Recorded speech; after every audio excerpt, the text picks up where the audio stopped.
قرآن مجید جو ہے نا یہ ایک زندہ کتاب ہے. جس بندے نے قرآن مجید کو جس مقصد کے لیے پڑھانا ہے اس کو وہ چیز حاصل ہوئی ہے. یہ الگ بات ہے کہ ہم قرآن مجید کو وہ رسپیکٹ نہیں دیتے, وہ آنر نہیں دیتے کہ ہماری مشکلات ہیں, پریشانیاں ہیں, تو ہم واقعی کسی دن اسپیسیفکلی قرآن کو کھولیں اور واقعی اس نیت سے پڑھیں کہ میں اپنے مسائل کا حل تلاش کرنا چاہتا ہوں. میری بیماریاں ہوں, بہت سے مسائل ہوں, قرآن مجھے کیوں نہیں حل بتا سکتا. ایک پرسنل کنیکشن اللہ سے کیسے فیل ہو کہ مجھے لگے کہ میں نے یہاں سے بات کی ہے اور اللہ نے مجھے ڈائریکٹلی جواب دیے میری اس سچویشن کے بارے میں. صحابہ کو تو پتہ چل جاتا تھا نا کہ اللہ کے رسول بتاتے ہیں کہ تمہارے بارے میں اللہ نے یہ آیت نازل کی. ہم وہ کیسے فیل کریں؟ آپ قرآن پڑھ کے دیکھیں, قرآن پڑھ کے دیکھیں, قرآن پڑھ کے دیکھیں.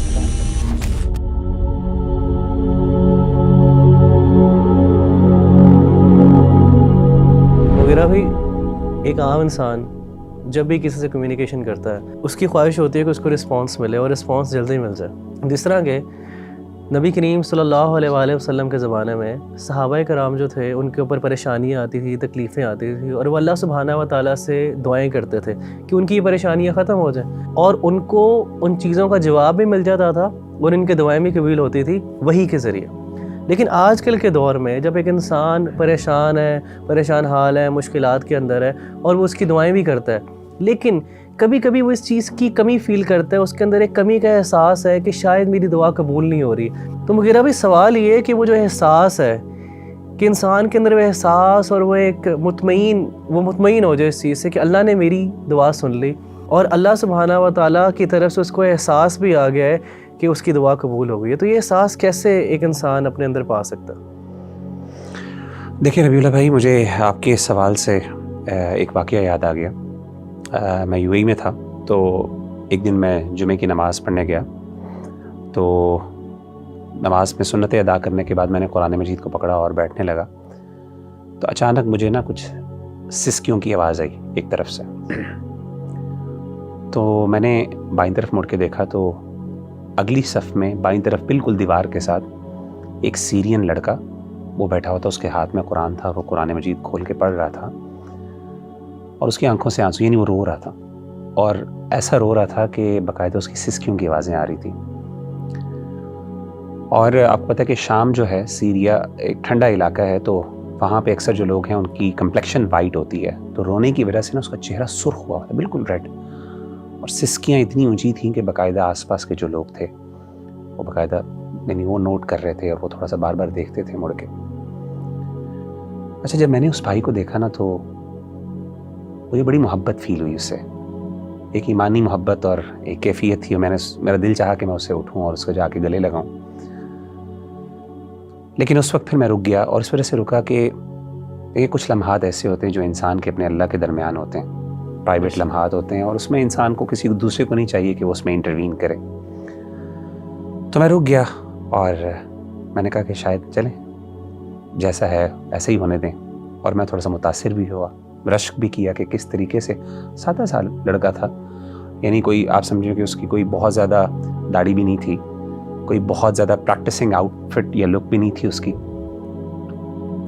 تو اس کے بعد جب میں نے یہ دیکھ لیا اور میں نے کہا چلے میں اپنی قرآن مجید کی تلاوت کرتا ہوں, تو جیسے ہی میں نے قرآن مجید کھولا تو عجیب بات اور بڑے حیران کن بات یہ ہے کہ جو سب سے پہلی آیت میری نظر کے سامنے آئی, حالانکہ میں نے رینڈملی کھولا, کوئی اسپیسیفکلی کسی, سب سے پہلے جو آیت میرے سامنے آئی, سبحان اللہ, میں حیران ہو گیا وہ پڑھ کے.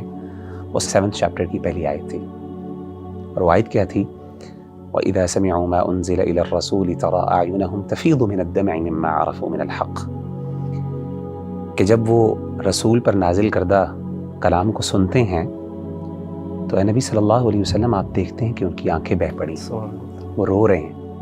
یعنی قرآن سننے سے ان کے دل ڈر جاتے ہیں, نرم ہوتے ہیں, اور ان کی آنکھوں سے آنسو بہہ پڑتے ہیں. کس وجہ سے؟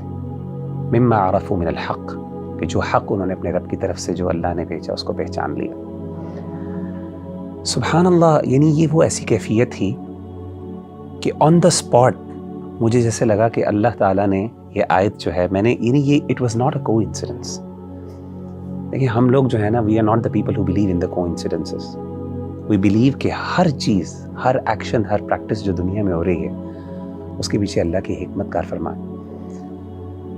تو میرا دل چاہا کہ میں اس کے ساتھ یہ آیت شیئر کروں, اور میں کہوں کہ مجھے یہ آیت میں نے سنی ہے, اور مجھے ایک قسم کا اللہ نے, کیونکہ میں I was thinking about that person نا, کہ یار کیوں رو رہا ہے, اور پتہ نہیں کیا فیلنگز ہیں، اس کے جذبات ہیں.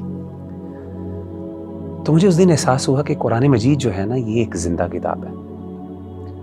اور یقین کریں، یہ تجربہ کر کے دیکھ لیں کہ جس بندے نے قرآن مجید کو جس مقصد کے لیے پڑھانا ہے اس کو وہ چیز حاصل ہوئی ہے.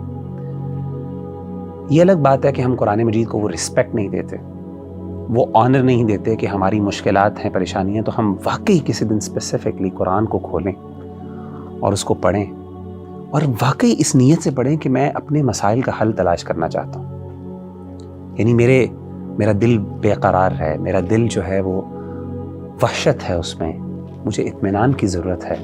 یہ کیسے ہو سکتا ہے میں قرآن پڑھوں اور مجھے یہ آیت نظر نہ آئے الا بذکر اللہ تطمئن القلوب. میری بیماریاں ہوں، بہت سے مسائل ہوں، قرآن مجھے کیوں نہیں حل بتا سکتا؟ زندہ کتاب ہے. اور میں آپ کو بتاؤں کہ جن لوگوں نے یہ تجربات کیے ہیں نا، قرآن سے پرسنل، دیکھیں آپ کا سوال بھی یہی ہے نا کہ جنرل تو دین سے ہمیں جوابات مل جاتے ہیں، لیکن ایک پرسنل کنیکشن اللہ سے کیسے فیل ہو، کنیکشن جو فیل ہو کہ مجھے لگے کہ میں نے یہاں سے بات کی ہے اور اللہ نے مجھے ڈائریکٹلی جواب دیے میری اس سچویشن کے بارے میں. صحابہ کو تو پتہ چل جاتا تھا نا کہ اللہ کے رسول بتاتے ہیں کہ تمہارے بارے میں اللہ نے یہ آیت نازل کی ہے. ہم وہ کیسے فیل کریں؟ آپ قرآن پڑھ کے دیکھیں، قرآن آپ سے بات کرے گا، آپ کو لگے گا کہ میرا رب مجھے جواب دے رہا ہے. اور میں آپ کو بتاؤں کہ میں نے دیکھا کہ جتنے بھی ہمارے اسلاف ہیں جب اپنی مشکلات میں پڑے اور انہوں نے جب قرآن مجید کی طرف رخ کیا تو انہوں نے اپنی فیلنگز شیئر کی. میں آپ کو 2 مثالیں دیتا ہوں. ایک مثال ہے امام ابن تیمیہ رحمہ اللہ کی. جب وہ اپنے آخری دور میں تھے، جیل میں بھیج دیا گیا ان کو، تو کہتے ہیں کہ میں نے پھر، میرے پاس اور کچھ نہیں تھا، تو میں نے قرآن مجید کی طرف جو ہے وہ رجوع کیا اور میں نے قرآن مجید کو پڑھنا شروع کیا. کہتے ہیں جیسے جیسے میں قرآن مجید پڑھتا جا رہا، مجھے، حالانکہ وہ امام ہے جس نے اپنی پوری زندگی اسلام پہ لگا دی، پوری زندگی اسلام کی خدمت اتنی کی کہ اس کو شیخ الاسلام کا ٹائٹل ملا. تاریخ میں بہت کم لوگ ایسے ہیں، بہت کم لوگ ایسے ہیں جن کو علماء نے شیخ الاسلام کہا ہو، اپنے دور کے لوگ اور بعد کے بڑے بڑے علماء نے شیخ الاسلام کہا ہو. اس میں امام ابن تیمیہ. تو ابن تیمیہ کہتے ہیں کہ مجھے ندامت، ندمت، واللہ یہ ان کے الفاظ ہیں کہ مجھے ندامت ہوئی کہ میں نے اپنی زندگی کا ایک بہت بڑا حصہ جو ہے وہ ضائع کر دیا اور میں قرآن مجید نہیں پڑھ سکا. اسی طریقے سے شیخ ابو اسحاق الحوینی بہت بڑے عالم دین ہیں، اس ٹائم محدث ہیں. میں سمجھتا ہوں عرب دنیا کے بڑے ترین، اگر آپ مجھے کہیں گے نا کہ بڑے عالم دین حدیث کے کوئی ہیں، تو میں ابو اسحاق الحوینی کو میں ریکمینڈ کروں گا. اور بھی بڑے علماء ہیں ڈیفینیٹلی. ان کو کچھ دیر کے لیے روک دیا گیا لیکچرز سے اور لوگوں سے خطبات جو وہ دیتے تھے، تو انہوں نے قرآن مجید کو پڑھنا شروع کیا.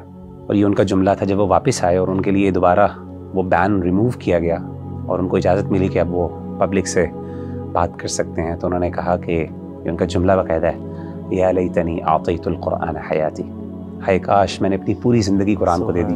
اور کہتے ہیں کہ میں نے اپنی اس جو وقت میں نا قرآن پڑھا اور مجھے احساس ہوا کہ میں نے کتنا بڑا، حالانکہ پوری زندگی حدیث کی خدمت، حدیث کوئی چھوٹی چیز ہے سبحان اللہ، لیکن جو قرآن ہے نا وہ پرسنل کنیکشن بندے کو تب، اور میں بتاؤں یہ کنیکشن بندے کو خاص طور پہ تب فیل ہوتا ہے جب بندہ مشکل میں ہوتا ہے، جب بندے کو ضرورت ہوتی ہے. اس وقت جب قرآن راحت دیتا ہے اور قرآن انسان سے کمیونیکیٹ کرتا ہے تو اس وقت انسان کو پھر یہ جذبہ بیدار ہوتا ہے کہ کاش میں اپنی پوری زندگی قرآن کو دے دیتا.